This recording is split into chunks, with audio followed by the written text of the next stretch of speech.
Seperti kata Pak Martin tadi menyampaikan pada awal bahwa kalau kita memilih alat itu tentunya harus memilih yang bermutu kan. Nah, bagaimana memilih alat yang bermutu? Ya, ini pengalaman saya bagaimana melakukan verifikasi metode ya, bahwa kita tentu ada dua cara melakukan metode ini. Yang pertama adalah verifikasi atau validasi. Kemudian mengapa diperlukan melakukan verifikasi metode ini, dan apa yang harus dilakukan pada saat melakukan verifikasi metode, dan bagaimana hasil verifikasi metodenya, kemudian bagaimana uji bandingnya dengan alat yang sudah ada, alat yang sudah existing ya. Dan akhirnya saya berikan kesimpulan. Validasi adalah bagaimana kita mengumpulkan bukti objektif bahwa persyaratan untuk tujuan penggunaan alat tersebut dipenuhi ya, atau secara kasarnya adalah are we doing the correct test? Apa kita mengerjakan tes dengan benar gitu ya. Kapan dikerjakan validasi ini? Yang pertama adalah bila metode baku atau standar tidak digunakan, atau dengan kata lain bahwa metode ini belum dilakukan validasi oleh pabrikan ya. Kemudian yang kedua adalah bila ada pengembangan metode baru, betul-betul baru, belum pernah dipakai. Kemudian kapan? Bila diterapkan untuk sampel uji di luar lingkup validasi asli, misalkan tadinya untuk manusia dipakai untuk binatang ya, atau yang lain. Sehingga atau juga kalau metode ini dimodifikasi oleh kita. Misalkan tadi ya, saya tadi misalkan contoh alat Virtu ini, volume sampelnya adalah 100 mikron. Kita rubah menjadi 50 mikron, boleh nggak? Boleh-boleh aja, asal dilakukan validasi dulu ya. Next. Bagaimana dengan verifikasi?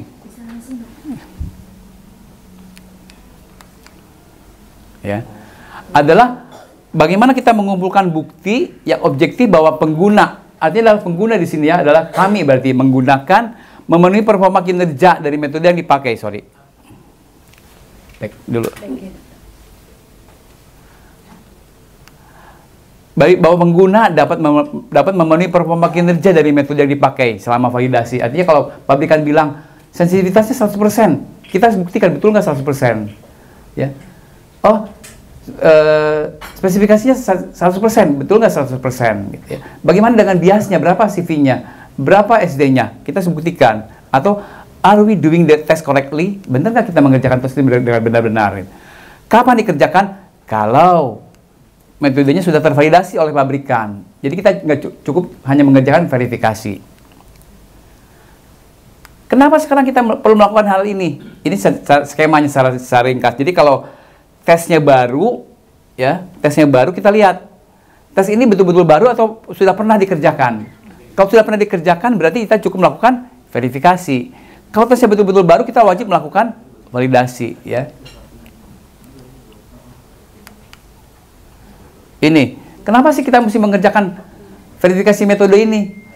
Karena menurut ISO 15189, kalau Bapak Ibu sekalian, teman-teman sejawat sekalian nanti mau melakukan akreditasi, ini perlu diminta klausul ini, ya, bahwa harus melakukan verifikasi dan validasi metode pemeriksaan, ya. Kapan dikerjakan? Sama seperti yang tadi disampaikan, bahwa kalau belum pernah dilakukan validasi, kalau metodenya belum baku, kalau metodenya dirubah, atau kalau metodenya di luar peruntukannya, sama seperti dikatakan tadi, ya. Apalagi yang disampaikan oleh persyaratan, ternyata bukan selain ISO saja, standar akreditasi Kemenkes juga standar akreditasi Kemenkes mengatakan juga bahwa untuk standar PM ini dikatakan, back dulu boleh nggak? Keliru melu, mohon maaf ya.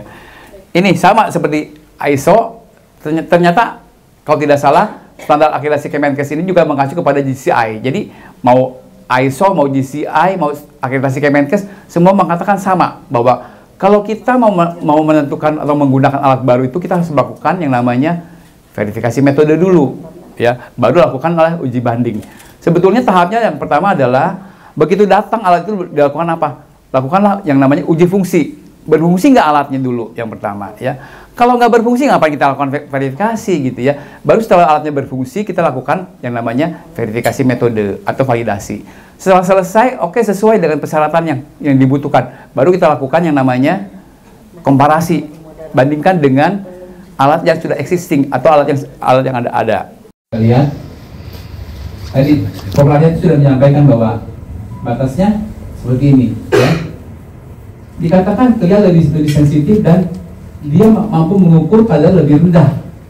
Ternyata kalau kita lihat dari sini, dari limit of detection-nya, alat itu ternyata lebih rendah malah ya, 0,03. Sedangkan ROS hanya 0,05, ya. Ini perbedaannya.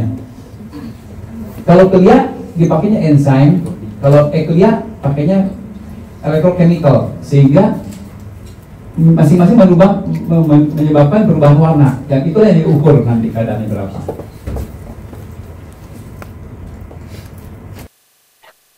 Ini kita coba lakukan uji akurasi presisi, ya. Ini HBsAg kuantitatif, ya.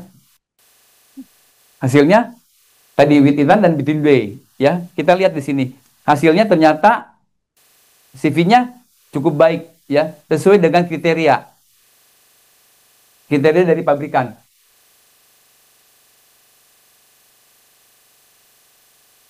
Guna apakah sesuai tidak dengan pabrikan, ya. Cocok ternyata ya, bahwa oke, bisa diterima. Kontrol 1 dan kontrol 2. Karena untuk Virtu ini ternyata bahan kontrolnya sudah include di dalam 2 level, enak. Jadinya kita bisa menggunakan, tidak perlu lagi cari-cari kontrol di pihak ketiga. Berikutnya, ini bagaimana akurasinya? Nah, karena ini alat masih baru, jadi saya belum bisa membandingkan dengan alat yang sudah dipakai. Terpaksa saya menggunakan kalibrator, ya, untuk menghitung akurasi.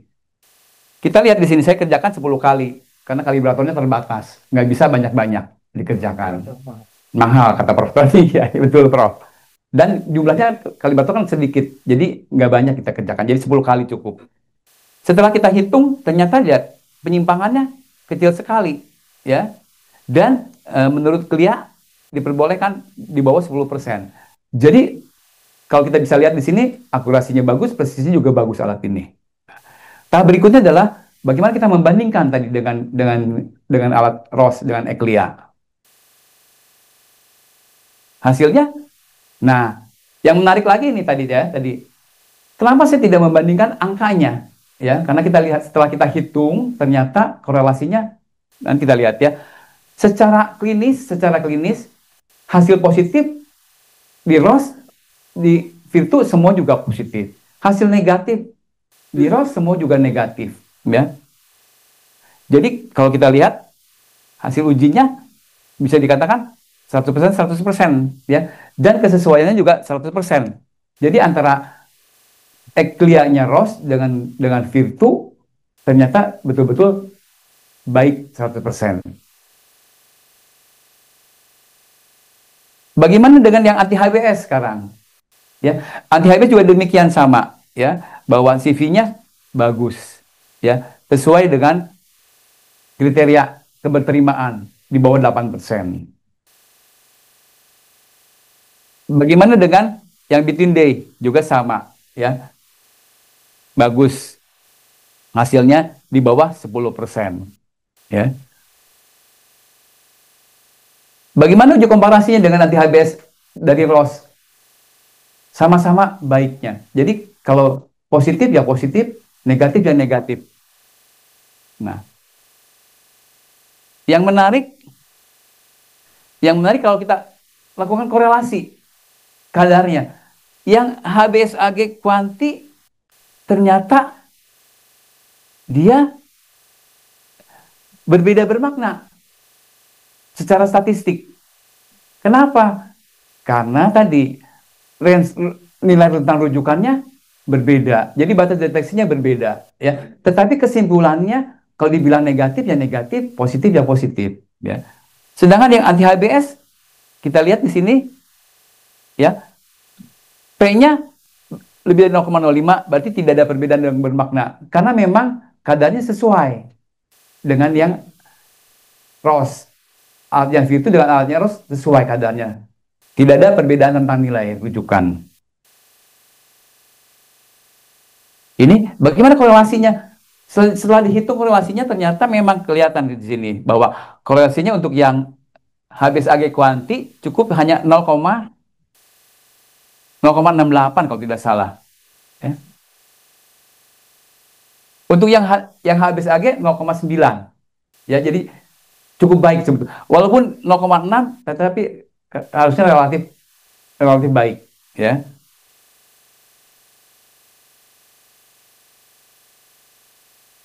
Nah, jadi yang dapat saya simpulkan dari hasil verifikasi metode ini yang pertama adalah bahwa akurasi dan presisi alat parameter HBsAg dan anti HBs pada alat Superflex Immunoanalyzer cartridge base baik, ya.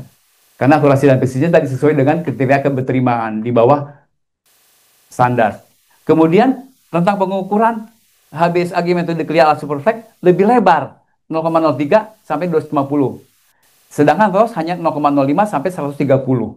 Ya, walaupun tadi kata Prof. Aryati bisa dikalikan, bisa diecerkan sampai 100 kali ya Prof ya. Jadi bisa sampai 25.000 ya.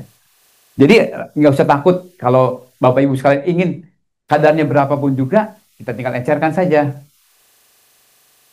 Secara sistem oleh alat hanya bisa sampai di atas 250. Keluar tanda di atas 250 gitu ya.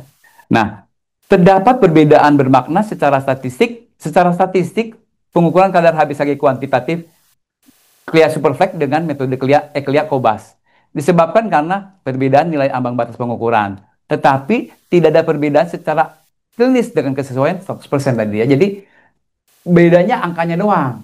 Tapi makna klinisnya sama karena betul-betul 100% kesesuaiannya. Tidak dijumpai perbedaan bermakna secara statistik maupun klinis pada pengukuran kadar anti-HBs metode CLIA Superflex dengan metode CLIA Cobas dan dengan kesesuaian 100%. Jadi untuk yang anti-HBs-nya betul-betul kadarnya sama, sesuai dengan korelasi yang cukup baik. Korelasi pengukuran kadar HBsAg metode CLIA alat Superflex dengan metode CLIA alat Cobas cukup baik, R-nya 0,068 ya. Jadi cukup baik walaupun tadi perbedaannya ya lumayan besar ya. 250 sampai dengan 130 pasti besar gitu. Sehingga korelasinya sedikit terganggu. Sedangkan korelasi pengukuran anti HBs metode CLIA pada alat Superflex dengan metode CLIA alat Cobas sangat baik dengan R 0,9. Ya, jadi cukup baik, sangat baik. Jadi saran saya adalah perlu dilakukan standarisasi kadar HBsAg kuantitatif untuk semua metode ya Prof. Jadi biar seragam. Jadi nggak bingung orang. Nanti periksa di lab A kadarnya sekian, periksa lagi di lab B beda-beda, gitu ya. Dan kemudian juga disarankan jika kita ingin memantau pengobatan dengan mengukur kadar HBsAg kuantitatif, sebaiknya menggunakan satu alat, jangan window shopping, pindah-pindah alatnya. Nah, ini pengalaman saya tadi. Kenapa saya pakai alat ini? Karena tadi, yang pertama, yang jelas tadi, yang pertama sekarang kita, terutama di rumah sakit pemerintah, harus efisiensi anggaran. Ya, harus dipangkas anggarannya. Kemudian carilah saya bagaimana mencari alat yang kualitasnya baik, tetapi harganya terjangkau, gitu ya. Ini alatnya cukup baik memang kalau kita lihat ya. Reagennya enak. Kata Prof. Arya tadi sudah katakan, single cartridge ya, semua reagen di dalam satu cartridge. Jadi resiko kontaminasi juga kecil ya, kerjanya juga enak, apalagi kalau menggunakan alat yang fully otomatis, nggak perlu lagi mipet-mipet ya. Jadi semua sampel taruh di dalam alatnya mipet sendiri nanti ya.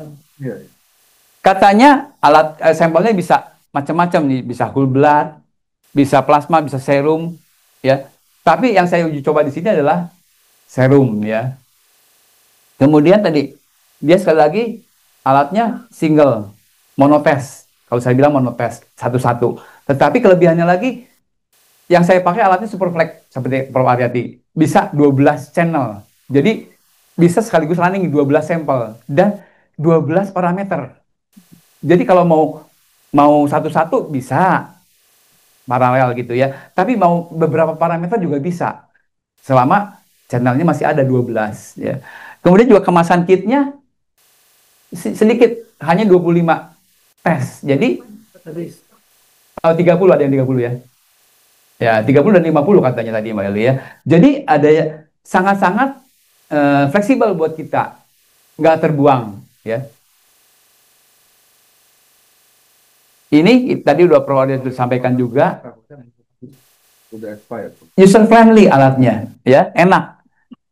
Analisanya begitu mengerjakan ini, waktu kita uji coba, bayangin ya, uji coba itu kan untuk akurasi presisi udah berapa sampel tuh, ya, belum uji banding, 40 positif, 40 negatif. Kerjanya enjoy aja tuh, karena tadi 12 sekaligus running keluar, dan waktunya singkat, cuma 15 sampai 18 menit keluar hasil. Coba kalau pakai alatnya besar, ya, kalau pakai alat besar, mesti preparasi dulu, kontrol, lihat dulu masuk nggak kontrolnya. Kalau masuk udah running sampel. Kalau ini nggak langsung running, nggak perlu lagi kontrol ulang karena sudah dilakukan kalibrasi sekaligus dengan kontrol. Ya. Ini bentuk katitnya seperti ini.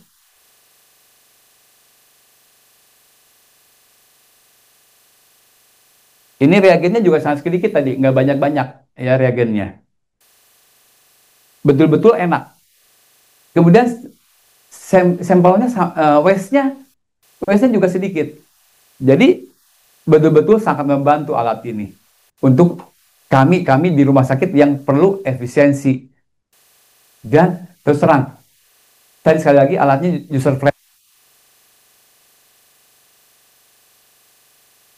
betul nyaman buat pelaksana analis. Mungkin itu yang bisa saya sampaikan. Terima kasih.